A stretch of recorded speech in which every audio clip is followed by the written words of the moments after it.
Good morning, everybody, and welcome to Pain Consultants USA podcast. This is episode number 14, and today we're going to talk about the utility of a treatment called spinal cord stimulation.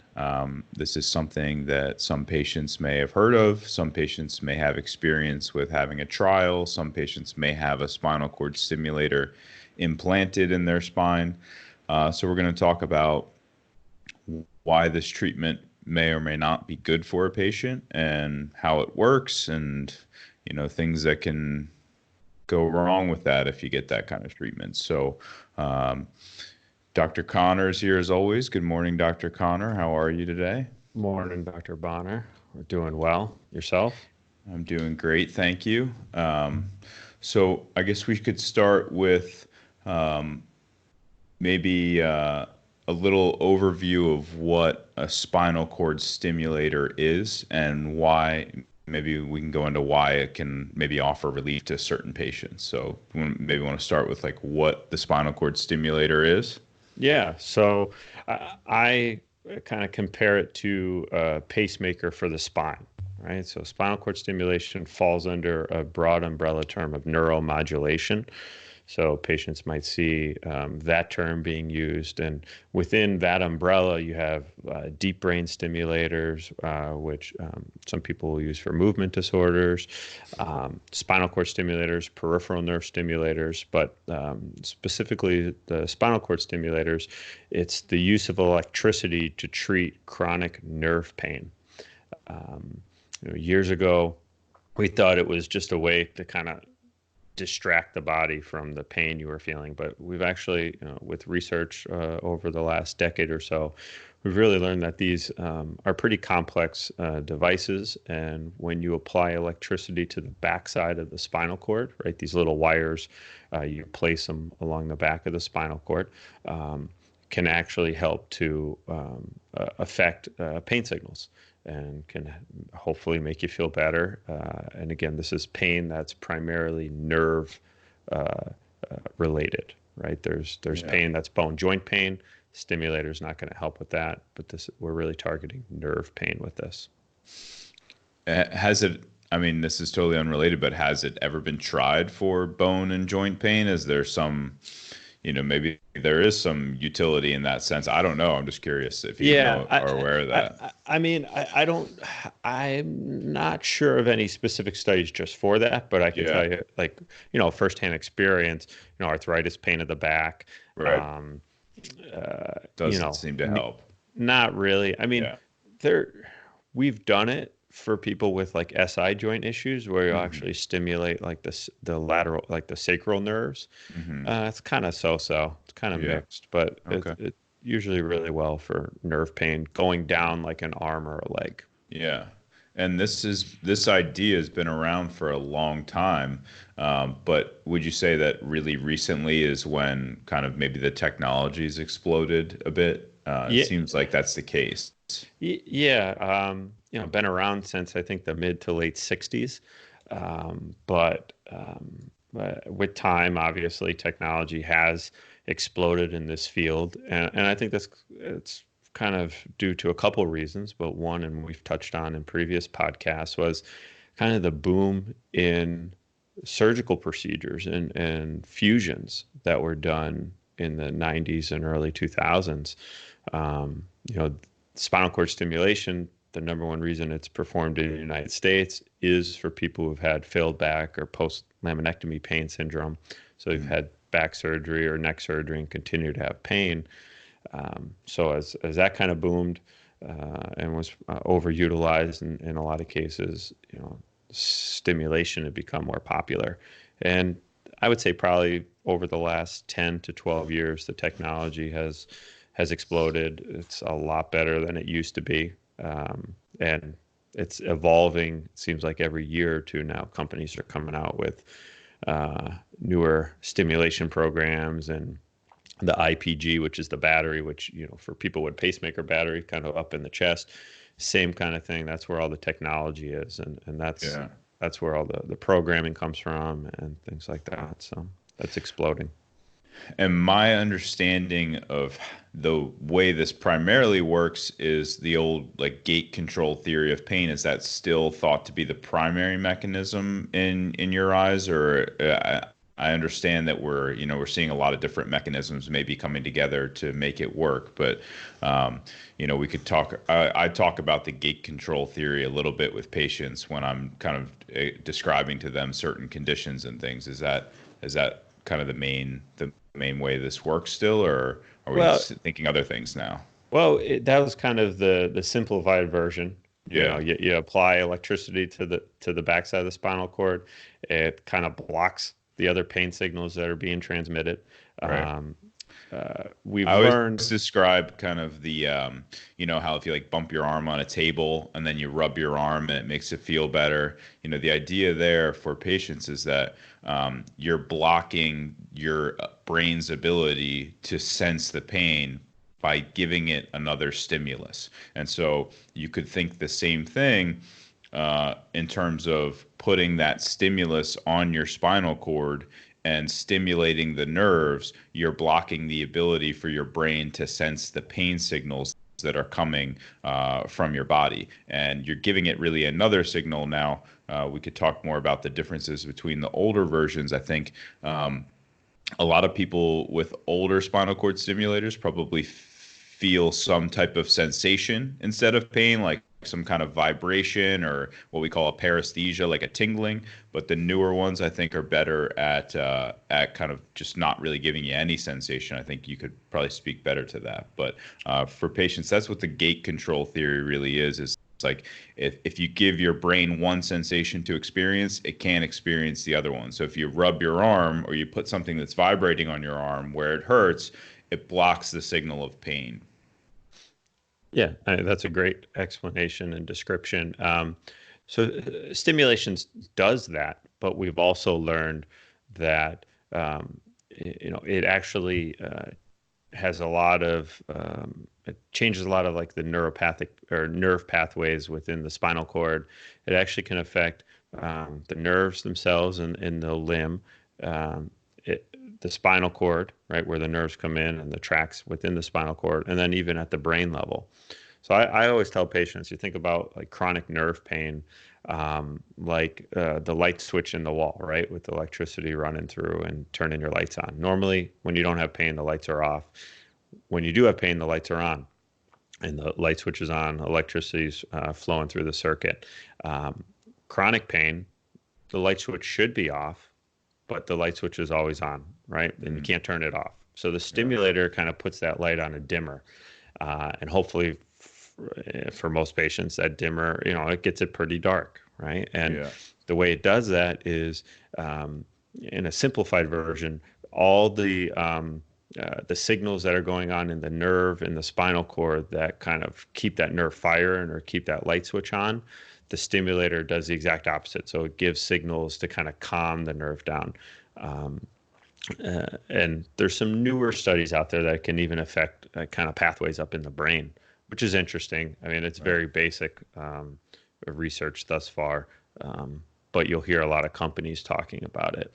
But it makes sense probably because, it if the nerves, your nervous system is like completely connected. The spinal cord connects the nerves from your legs and arms and the rest of the body to your brain. And so if you're affecting that transmission, you could imagine some type of response in the brain where it's not sensing that circuit of pain anymore, that maybe there's some change. So hopefully we'll know more about that in the future, because that's probably going to be pretty important, and maybe that can help them improve the technology even more, make it more useful for patients. um, Yeah, and I think where we're just kind of in the beginning with stimulation is the actual stimulation, like programming. Like you mentioned, there's paresthesia based, right? So the tonic stim, where you'll feel the tingly sensation in an arm or a leg or wherever you have pain, at least that's the goal. Or you have high frequency, or like what we call subthreshold, where you can't feel the stimulation, mhm. even though it's on. Um, a lot of the different companies out there, right now, they each have their little niche with regards to programming. But I think that's where we're very early on still with regards to this condition. Do you need a subthreshold? Do you need a tonic?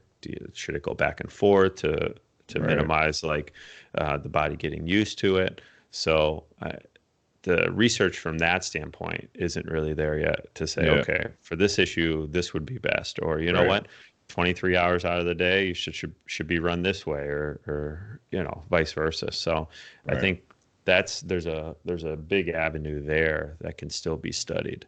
Okay. All right.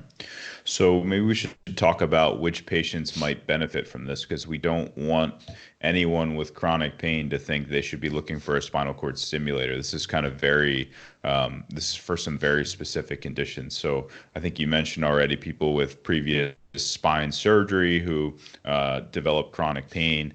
And then, what other conditions do you see, and what other conditions are you placing spinal cord stimulators for? Yeah, again, previous spine surgery is the most common in the United States, but the pain should be going in an arm or a leg, right? So if you've had neck surgery, pain should be going down your arm. If you've had back surgery, it should be going down your leg. Stimulation, for a couple of reasons, is it's not the greatest at treating just what we call axial back or neck pain, right? So it can be difficult from that standpoint. So it's really more for the legs or the arms. So chronic nerve pain in surgery in that regard. The second most common in the United States is that of what we call complex regional pain syndrome, which hopefully we'll do a podcast on soon. The old names, or some people might have heard of reflex sympathetic dystrophy, so RSD, or causalgia. Okay, we're not used to doing podcasts in the morning. The sun is coming in bright there. I know the bald head doesn't help. But, put your sunglasses on. Me over here. I know. Sorry about that. Let me no turn worries. it a little bit. So the two most common failback, CRPS. We also probably third most common, or it's pretty close, would be just like lumbar radiculopathy, right, or cervical radiculopathy. So in cases where patients aren't surgical candidates for one reason or another, or don't want surgery, those are probably the most common. That would do it for, some other common conditions you'll see is people who've had hernia repairs, or have really bad nerve pain in the groin, or different peripheral nerve issues. Diabetic peripheral polyneuropathy sometimes can be used, or other painful neuropathies. In Europe, they use it a lot for people who have angina, so refractory angina, and then peripheral vascular disease as well. So those are kind of the most common. There's obviously some other indications for it, but majority of patients, those would be the ones that I'd be thinking about. What about, have you ever seen it used in epidural lipomatosis that's causing stenosis? We see epidural lipomatosis. For patients, that's if you have a proliferation of fatty tissue within the spinal canal that squeezes the nerves. And it's a tough condition to treat because a lot of times it doesn't respond to the kind of classic treatments for spinal stenosis. Really, the only thing that's been shown to be really beneficial, I think, is weight loss, where if you lose weight, you lose fatty tissue in your body, you lose fatty tissue within the spinal canal. I think it's kind of unclear why certain people get it, because there's plenty of overweight people who don't get it in their spinal canal, but we see some people where they get this proliferation of fatty tissue in the canal, and it ends up squeezing the nerves and causing a lot of pain for them. So, yeah, I would say, just from the standpoint of stenosis patients who aren't surgical candidates, and that kind of subgroup of patients fall under that. Yeah, we've done it for. But again, a lot of the stenosis patients, some of them are usually older, right? So 70s, 80s, if you get into the 90s, it's kind of tough to recommend something like this. Or, there's a lot of medical comorbidities if you're on blood thinners, different things. So the whole context has to be taken into consideration. Yeah. Okay, cool. All right. So when someone comes in with say failed back syndrome, kind of they've had the surgery, they're not better, they still have pain shooting down their leg. What are the things you're thinking about prior to considering one of these surgeries for a patient? What are the things they should have done and tried and whatnot? Yeah. Well, obviously you want to make sure we know where the pain's coming from.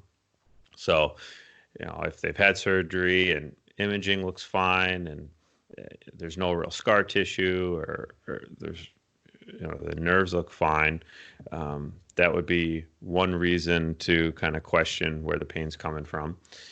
We can do EMG tests sometimes to help to isolate the nerve issue, but all the patients should undergo conservative care first. So they're doing physical therapy.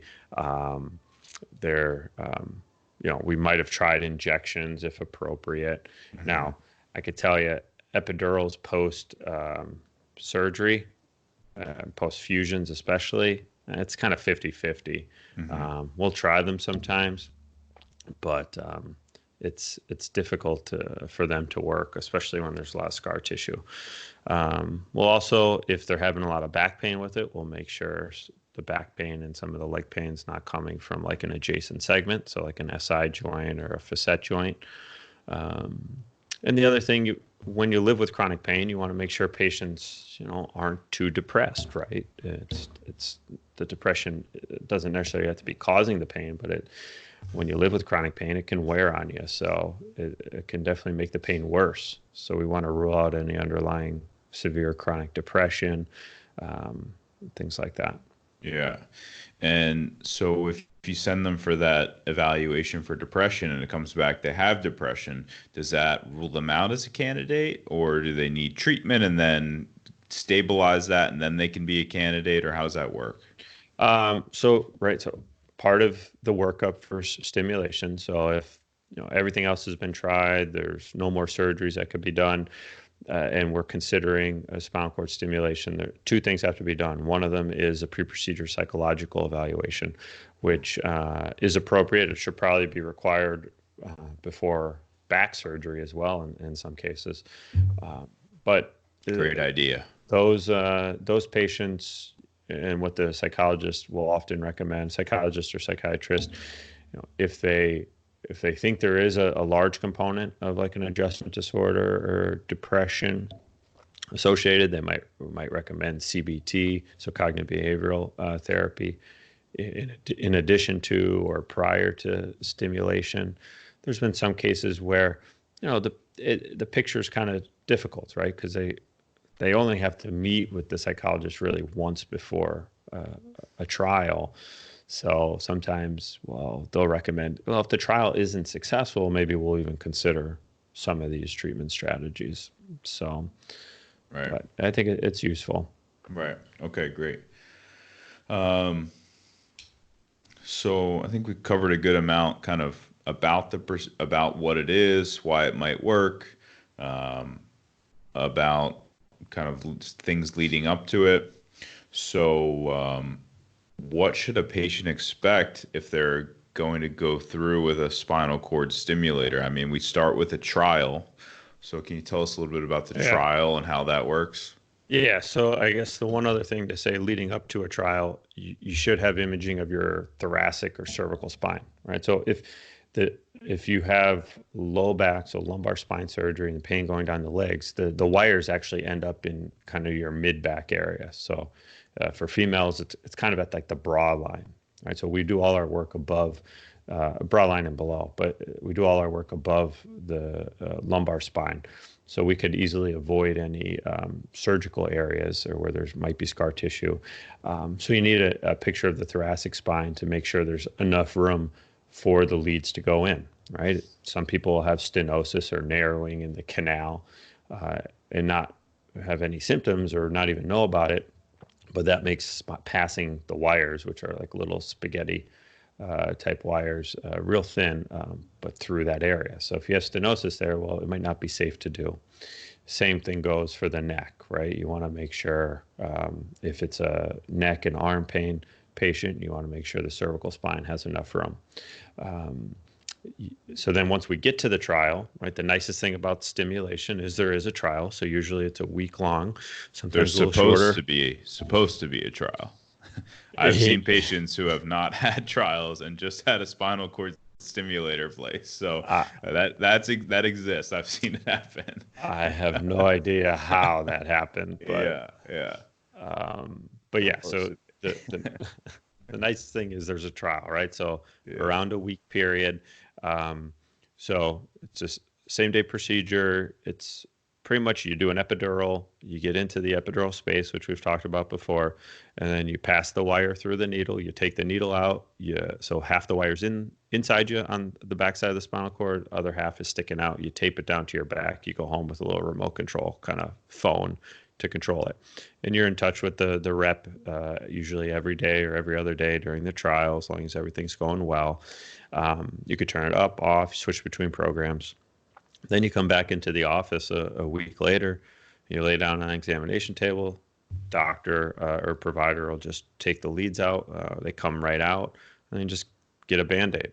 There's no incisions, nothing like that. And then you figure out, and this is where the conversation that follows is very important. And this is where people get into trouble, or when you hear bad things about spinal cord stimulation, this, in my opinion, this is where it comes from. So I always tell patients, you talk to 100 people, you're going to get 50 great things about stimulation, 50 not so great things. And it all comes down to not using the trial responsibly. And what I mean by that is insurance, right? Everything is dictated by insurance currently, says they define a successful trial at 50% relief of your pain for that week. I would tell you, if you have 50% relief of pain, I would not recommend you go forward with the implant. And the reason being, right? So, okay, 50% sounds good, especially you've been living with pain for 10, 15 years. But after the first 3 to 6 months, when the wires are in there, you're going to have a little bit of scar tissue build up around those wires. And then 50% drops down to 40% or 35%. And then it's very difficult to even notice a difference with regards to the benefits of stimulation long term, right? Because this is not something that should only be used for a year or two. This should be used lifelong, right? Batteries replaced, some batteries anyway, 7 to 9 years. But this is something that should be continued to be used. So in my patients, I recommend when they come back, if they're not 75 or 80% or higher with regards to their relief of pain, it's not a complete home run. I would not recommend the final implant. Some of the companies don't, or the reps don't like that when I tell patients. But I think I think that's the important thing is patient first, and it should be a home run because I want patients using this 10 years down the road. How much adjustment goes on during the trial period from your standpoint, and then like from the patient standpoint? So are you ever moving the wires around to see if you can change where or how much effect there is, or how much adjustment is happening? Not usually too much. A lot of the companies now, I mean, the leads with the little electrodes, they span multiple segments. So you can cover easily 1.5 to at least 2 segments within the spine. So you cover a good area, and usually they're stimulating only a small portion of that. So the reps and the patient might kind of move stimulation along the lead. But usually you don't have to move the leads. Now, if the leads migrate during the trial, right? So patients say, oh, it was working great, or I felt it where I needed it, and now all of a sudden I don't, or I turn the tonic stim on. So that's a good way to test if it's in the right place. You turn on the stimulation you should feel, and it's not where the pain is. Well, then the lead might have migrated. So we'll bring him in the office. We'll take a picture under fluoroscopy, and if we have to, try to adjust leads the best we can in that case, we will, or just change stimulation patterns altogether. Right. Okay. and they're doing a lot of it. The patient should be doing a lot of adjustment to make sure they figure out kind of if it's working and if they can get it working even better throughout that period. Yeah, I mean, they should be talking with the rep when they go Yeah, home that's from a all directed by trial. the rep. Okay. Yeah, when they go home Yeah. from the trial, they'll have 3 to 5 programs already preset. Yeah. So some that they could feel, some they can't feel, things they could turn up, down, on, off. So I mean, they should really be kind of giving it the best effort as well to see if this is going to work. Because, it's nice that we have a trial, but it's only 7 days to figure out if this is something that you want put inside you. Yeah. So what else are you considering once they come back from the trial and say they have more than 75% relief? Is there other considerations prior to placing the long term? Do you have people who get more than 75% relief and then they say, actually, I don't want to go through with it, I don't like it, or things like that? Usually the patients who are sometimes, yes. I mean, a lot of the patients, though, if we're recommending it, they're coming in saying, I need this, right? Yeah, So for sure. they're telling me they want this. Right. So it's pretty rare in that regard. I think that happens more when the patient's is kind of 50-50 or borderline to begin with. Right. The, there's different opinions on this, I'm sure, but I don't personally do the implant of the device. Used to, but now where I'm at, I just do the trial and we'll send the implant to one of our spine surgeon colleagues. So in that regard, I think there's a little less bias when you interpret the results, right? I think that's important to talk about too, is doctors are humans too, right? And there's always bias, and sometimes there can be bias that is financially driven, right? So Right. that's not good, but it should be talked about, right? So, Right. for instance, if you're doing the trial and you do implants and you own the surgery center where you're doing the implant, that could be a very lucrative thing, Yeah. and you might have a little less strict criteria for saying, you know what, you'd be a good candidate. Meaning, you know what, 50%, hey, let's do it, right? We can do that for you. Insurance will cover it. Now, again, I would say most physicians will do what's right for the patient and aren't driven by this standard. But there's definitely some out there. We know we all have experiences of hearing patients talk about other providers where there's some bad eggs out there. So something to keep in mind as well. I kind of personally do the trial. I won't do the implant, so I'm not. There's nothing from a financial standpoint that incentivizes me to recommend the implant. So patients really have to have a home run. Right. Okay, interesting. Now, how do you make a decision based on kind of what type of implant the patient might get? Is that something that takes a lot of time to consider the differences, or are most of the systems pretty similar at this point, or? Well, there's quite a few systems out there. There was always a kind of a big three, and then a couple others have come in. The tough thing with the systems is a lot of the research that's out there about a certain system or comparison of systems. It's always industry driven, right? Sure. So it's the companies doing it. It's very rare that it's an unbiased study, but you usually based on physician preference, the trial will be done with whatever system they prefer, and then that would be the one that is also implanted. We'll stay away from specific names, but there's it seems like every physician has their own preference. I know I do, and I'm always shocked when I hear a provider use a different company. I don't understand it, so I'm sure they feel the same way about me. But so there are preferences out there, and in my opinion, there are better systems than others. It depends how good the dinner was that they took you to, right? Right. I mean, right. Some doctors have speaking fees for certain companies, so they always use them. But there are issues with some of these other companies, or there have been, and there's device issues, or when they do upgrades, there's some issues. So these are all things that you want to even do some research about the company that the physician's recommending. Mm-hmm. The nice thing, as technology has advanced, a lot of these systems now are MRI compatible. So some of them are, if it's for your low back, right? So if it's the leads are below T8, you can have an MRI of your brain or an arm or a leg. Yeah. Some systems now are whole body MRI compatible.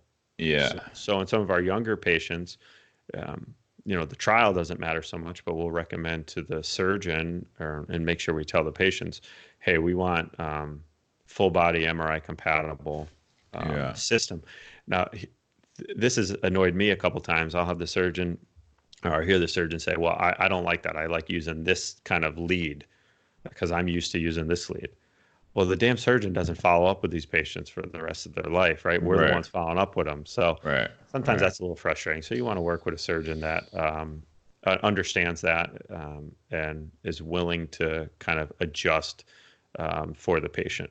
And someone who's getting this procedure is already in what I would classify as like a fairly complicated patient at this point. And so to rule them out of ever getting an MRI in any part of their body ever again that's not like, you don't want to rush into doing that. That's a big decision. So if you can get a system as a patient where you can still get MRIs the rest of your life, that's great, because you don't want to be ruled out of that. You can't predict, maybe you're 40 years old and 35 years from now you have a stroke and you need an MRI to localize it and whatnot. You're not going to be able to have that. And so it may limit your ability to get other types of care in the future, just based on having this procedure that, if there's an option available where you can still get an MRI, it's probably, as long as it's not different in terms of how much pain relief it gives you, it's probably a good idea to go with that option so that you're not limited in the future in terms of your ability to get something like an MRI. I would definitely agree. The one other thing to talk about with implants would be, well, are they implanting a paddle, which is kind of maybe the width of my pinky, not obviously as thick, but just the width, and it's multiple rows of leads that cover a bigger area, or are they doing what we call percutaneous leads, which are more like those spaghetti leads that we use for the trial. I personally, if I had one of these put in, I would prefer the percutaneous leads, so the wires rather than the paddle. But again, that comes down to surgeon preference. So what is your preference based on? So a couple things, especially and depending on the region of the body, right? So especially in the neck, percutaneous, or we say perc leads, the thin ones, take up less room, right? There's not that much room in the cervical spine to begin with. Yeah. If they do migrate a little bit, maybe not as big of an issue. It does even allow for, say it does migrate, well then you might be able to put another percutaneous lead up. Say something happens a couple years down the road, it moves. You can put another percutaneous lead right next to it, plug it in possibly to the same battery, so you don't have to worry about, I need another battery if I get new wires in, because a lot of the paddle leads need every port in the battery to plug into it. Plus just a little less invasive as well. The surgery is a same day procedure, but the paddle, it's a bigger device, right? So there's a little bit more, it's a little more invasive compared to the perc leads. So there were some studies, I think years ago, they always said, the paddle leads provide better coverage, long term, especially when a little bit of scar tissue builds up. I don't know if I personally agree with that long term. Mm-hmm. A lot of patients with perc leads, and the right patients, they do really well long term. Yeah. But that's a surgeon preference too, right? So there's a lot of, just in medicine, there's a lot of different physicians that do a lot of the same things, right? So you could have orthopedic spine surgeons put in these leads. You could have neurosurgeons put in the final leads. You could have interventional pain doctors put these in, right? So if interventional pain docs are putting it in, they're always using the perc leads, so the thin ones. Surgeons will do either paddles or perc. Within the realm of neurosurgery, there are fellowships just for neuromodulation, right? So these are the docs that'll be doing the deep brain stimulators and a lot of spinal cord stimulation. And those physicians are usually more comfortable doing both, either the perc leads or the paddles. Right. Okay. And all right. So I guess another question about the type or the choice would be, is everyone kind of using these newer like high frequency systems now, or is that not standard yet? I would say all companies have a version of that now. Uh-huh. And Right? so that's all just included in like what are options in terms of which you could turn on for yourself or as the patient? Yeah, and to me, that helps me with my decision making with regards to what company I'm going to use, because Right. some companies only offer high frequency or sub threshold stim anymore, or they're Right. very reluctant to use the old school kind of tonic stim. Right. So I prefer having options for the patients, and it comes back to we don't know exactly what stim pattern is best for each patient, or Right. so I personally like the option of Yeah.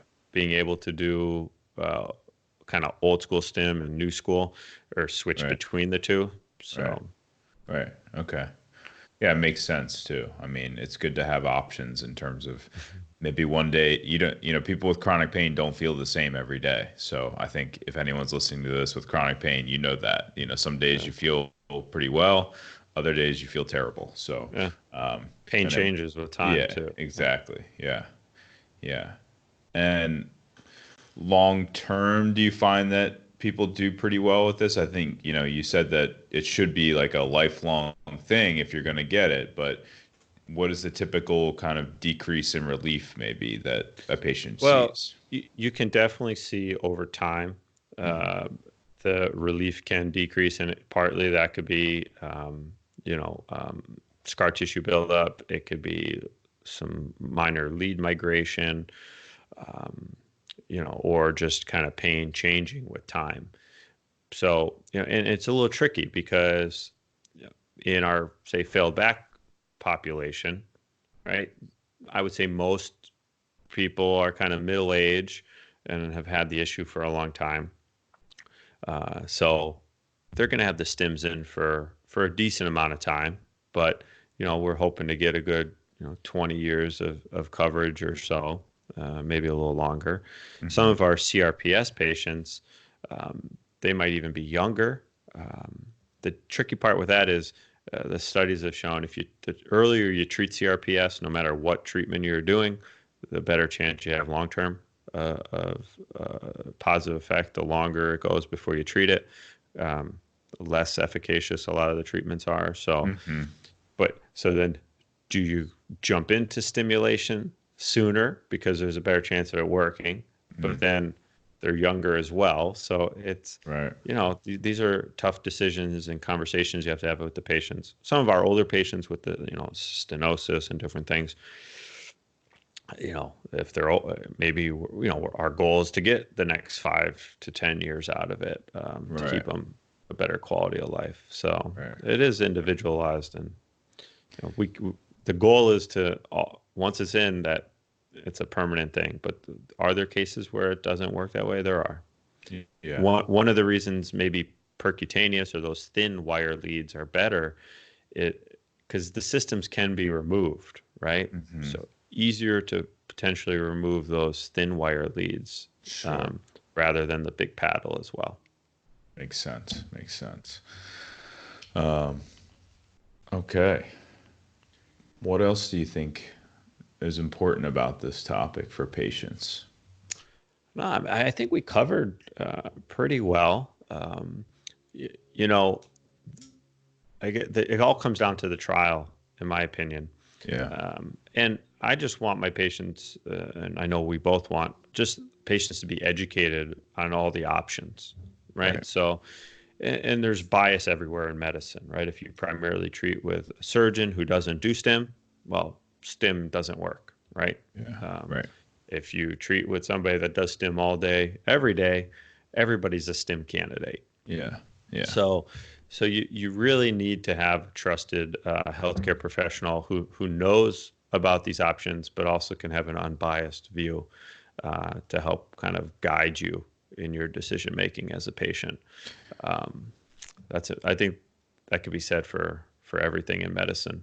Yeah, that's just a great point. It's, look, if a provider is trying to rush you into a treatment like this, just slow down.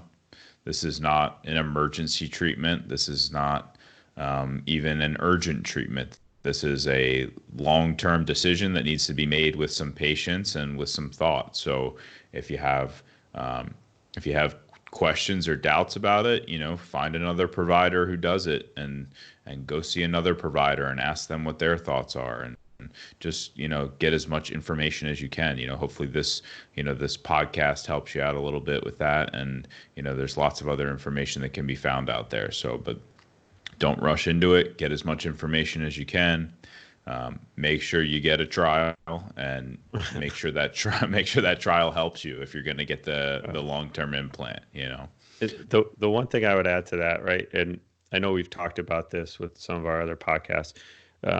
When patients who have had multiple spine surgeries, sometimes you can't avoid it. You have to have another one if there's really bad adjacent segment or instability. But in cases where the second or third one didn't do anything, and you're still having pain, and it's the same pain, and you might see another couple surgeons, and someone else eventually recommends another surgery, or I could fix this. You really have to proceed with caution in that standpoint, right? Spine surgery is very difficult. It's one of the toughest surgeries, especially multiple surgeries. The more surgeries you have, the success rate keeps going down. And it's just a product of how difficult the spine is. So I tell my patients who I might be seeing, and they've had 3 back surgeries, and a surgeon is recommending possibly a 4th. I personally would say, the trial does no harm, right? When done appropriately, it's safe to do. It's 100% reversible. Consider that before you jump into a 4th or 5th back surgery. Right. You want to, kind of go through all your potential or possibilities before you kind of commit to another spine surgery. Yeah, absolutely. Absolutely. I think that's a common theme that we talk about, but definitely, for any spine surgery, you want to get second opinion, third opinion. For a second or third or fourth spine surgery, you really, really want to be thinking about that, and making sure that you're making the right decision, because like you said, the results just go down and down and down with that. Yeah. All right. Yeah. Please reach out to us if you guys have any questions. And yeah, it was a great little discussion, I think. Yeah. I do too, buddy. Have a great day. You too, man. Yeah.